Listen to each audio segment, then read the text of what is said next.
Bienvenue, ravi de vous retrouver pour cette nouvelle saison de Paris-Saclay TV. À la une, cette question qui se pose chaque jour davantage avec le réchauffement climatique, comment anticiper notre façon de nous déplacer? L'OIN, l'opération d'intérêt national menée par l'EPA Paris-Saclay, y travaille, nous verrons comment. Et parmi les initiatives lancées, il y a Clem, c'est l'opérateur choisi par l'EPA Paris-Saclay pour mettre en place cette mobilité électrique sur l'ensemble du territoire. Nous avons rencontré son président, Bruno Flinois.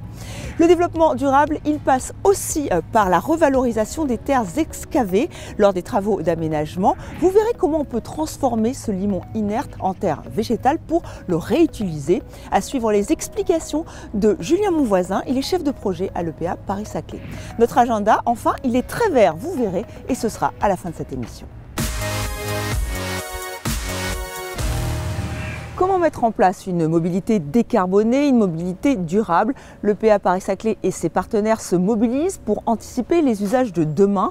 Véhicules électriques, stationnement intelligent, covoiturage. Voici quelques pistes de réflexion et d'action, des enjeux qui étaient au cœur d'une conférence sur la mobilité durable. Elle s'est tenue ici même, à Centrale Supélec. Nous y étions.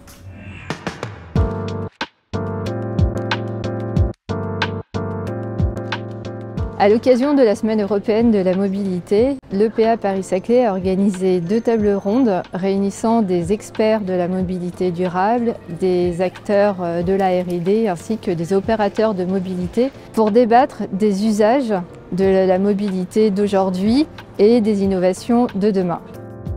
Tous les acteurs présents à ces tables rondes ont convergé pour expliquer que la ville durable doit absolument limiter l'usage du véhicule individuel au profit des nouvelles mobilités que sont le covoiturage, l'autopartage ou les modes actifs.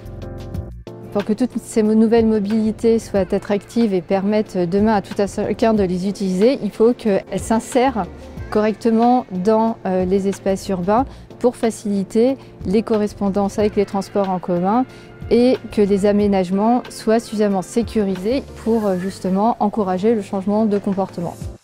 Et donc pour maîtriser la place de la voiture, ça veut dire que derrière il faut arriver à coordonner les politiques de stationnement, d'aménagement et de mobilité pour tendre vers un partage de l'espace public. C'est dans cette perspective de quartier apaisé et décarboné que l'EPA Paris-Saclay a impulsé aux côtés des acteurs publics et privés un certain nombre de solutions innovantes pour accompagner le changement de comportement. On peut citer le stationnement intelligent qui permet de reporter le véhicule vers des places en ouvrage mutualisées, ainsi qu'une solution de mobilité électrique partagée qui permet de rendre accessible à la fois aux salariés et au grand public un service de recharge accéléré ainsi qu'à des offres d'autopartage, que ce soit pour la mobilité professionnelle ou les déplacements du grand public. La Semaine européenne de la mobilité est l'occasion pour nous, aménageurs et collectivités, de faire découvrir ces nouvelles solutions de mobilité aux usagers du campus et c'est l'objet des animations qui ont été présentées aujourd'hui. Parmi les projets accompagnés par l'EPA Paris-Saclay, il y a la mise en place d'une mobilité électrique collaborative sur le campus urbain. Et c'est la société Clem qui a été choisie.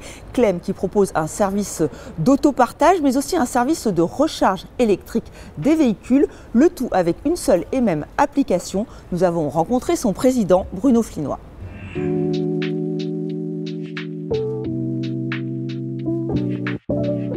Clem est une société spécialisée dans l'autopartage et la recharge de véhicules électriques.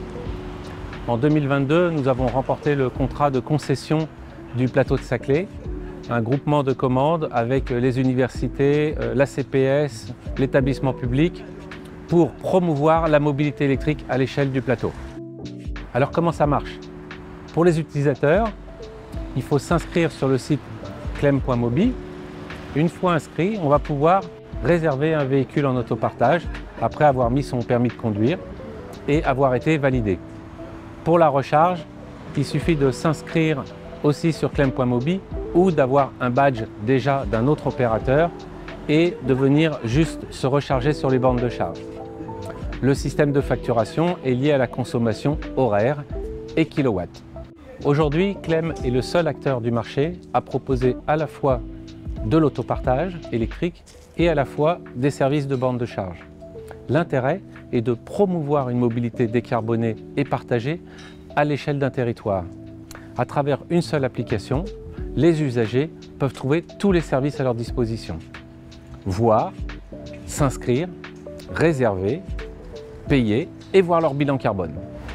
À l'échelle du plateau, sur les 5 années à venir, notre objectif est premièrement de proposer des usages, forfaits flex, des forfaits garantis sur des véhicules de notre flotte en autopartage, mais aussi de proposer à l'ensemble des acteurs du territoire de venir se recharger sur les bornes du territoire. Et dans un deuxième temps, notre objectif est de rencontrer chacun des acteurs, les acteurs de l'immobilier, les collectivités et les entreprises qui travaillent sur le plateau, pour voir avec elles, en fonction de leurs besoins et de leurs contraintes, comment les aider à rentrer dans une mobilité partagée et une mobilité électrique, c'est-à-dire décarbonée.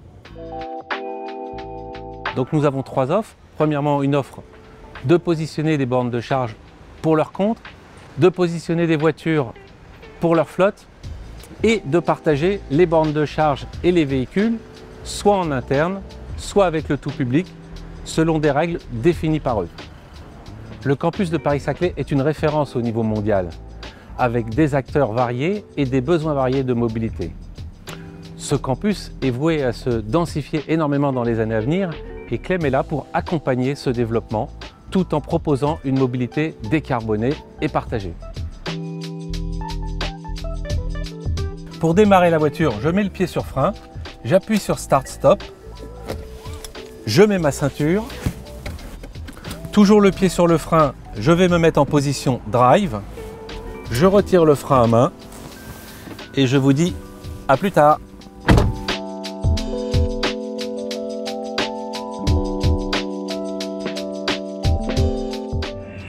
Vous les avez certainement remarqués aux abords des chantiers, sur les talus, des milliers de mètres cubes de terre sont excavés lors des travaux d'aménagement du territoire, notamment au sud du plateau. Ce limon inerte est de plus en plus revalorisé. Alors comment le transformer en terre végétale pour le réutiliser? Tout de suite, les explications de Julien Monvoisin, il est chef de projet à l'EPA Paris-Saclay.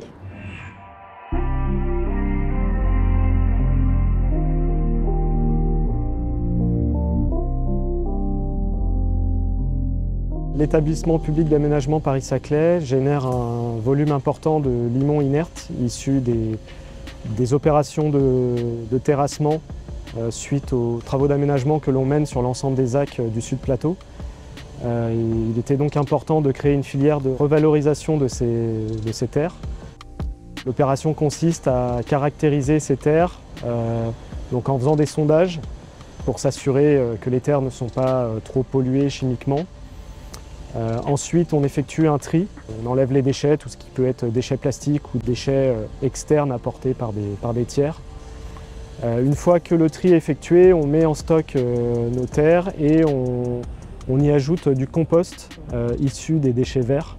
Et on termine par la mise en place d'un couvert végétal qui va créer des racines au sein de ces stocks, ce qui va permettre à la biodiversité de se développer et d'aérer les terres, et de la transformer non pas en limon mais en terre végétale. Sur cette opération, donc avec les stocks que l'on voit derrière moi, on a revalorisé 50 000 m3 et on a un taux de revalorisation de 95%, donc, ce qui est une amélioration assez conséquente depuis la première opération de remédiation que l'on avait menée sur la ZAC de Polytechnique et de Corbeville.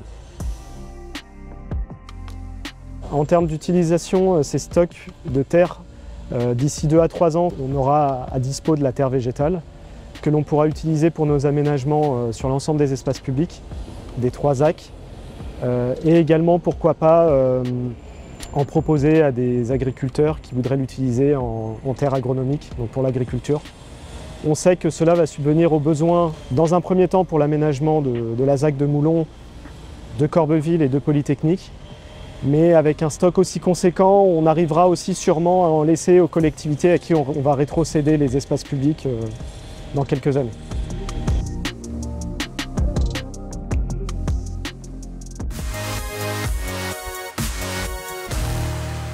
Et maintenant notre agenda avec là aussi de nombreux rendez-vous autour du développement durable. Avec les 5 et 6 octobre, des balades à la découverte de la biodiversité du campus urbain et des mesures prises en œuvre pour la préserver. Balades organisées par l'EPA Paris-Saclay dans le cadre des semaines européennes du développement durable. Autre initiative très originale, les échappées vertes. C'est le dimanche 9 octobre. Vous pourrez découvrir les espaces agricoles et naturels protégés du plateau de Saclay avec un immense escape game en plein air avec là aussi des animations sur la nature et l'agriculture locale à faire en famille évidemment. Et n'oubliez pas, vous avez jusqu'au 9 octobre justement pour profiter des randos durables, balades, animations, toutes les villes du territoire sont mobilisées. Et enfin, l'éco-balade, c'est le samedi 15 octobre, une marche organisée sur un parcours jalonné de micro-conférences autour du développement durable. L'occasion là aussi de découvrir et de visiter les espaces naturels et agricoles du territoire, mais aussi de rencontrer des acteurs locaux de l'environnement. Vous l'aurez compris, ce mois d'octobre est celui du développement durable, alors profitez-en. C'est la fin de ce numéro, merci à vous de l'avoir suivi, on se retrouve très vite. Et pour rester informé, une seule adresse, un seul site, epa-paris-saclay.fr. À très bientôt.